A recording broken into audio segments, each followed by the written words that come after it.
At kung bago ka naman sa aking channel, pakipindot mo na ang subscribe button at i-click mo na din ang notification bell para lagi kang updated sa mga i-upload ko. Ano ang hitsura ng underground ng isang gasolinahan at paano ibinibigay ang gasolina sa mga sasakyan?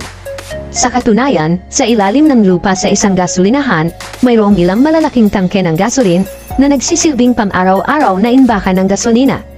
Kapag nagre-refuel, ang mga sasakyan ay konektado sa mga underground storage tank sa pamamagitan ng mga fuel pipe sa ibabaw ng mga tangke at may mga fuel distribution system.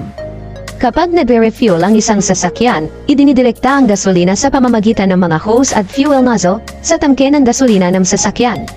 Kapag huminto ang proseso ng paglalagay ng gasolina, automatikong magsasara ang mga balbula sa mga tangke upang maiwasan ang pagdagas ng gasolina. Bukod pa rito, ang mga tangke ng gasolin ay nilagyan ng mga anti-leakage system kapag ni-refill ang mga tangke. Habang tumataas ang antas ng gasolina, umaakyat ang isang lumulutang na bola sa loob na humaharang sa pipeline at tinipigilan ang pakikipag-ugnayan sa pagitan ng gasolin at panlabas na hangin.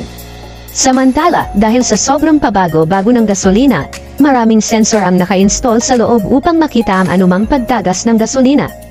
Ang isang tubo ng ventilation ay nakalagay din upang maalis ang mga evaporated fuel gas.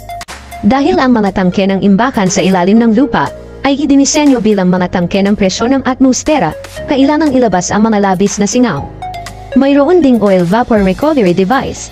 Maaaring magtaka ang ilan tungkol sa panganib ng kaagnasan ng mga tangke na nasa ilalim ng lupa sa buong taon. Sa katotohanan, ang mga tangke ay dinisenyo na may dalawang layer. Ang panlabas na layer ay anti-corrosive na binubuo ng mga anti-corrosive coatings at fiberglass na tinitiyak na ang mga tangke ay lumalaban sa kaagnasan.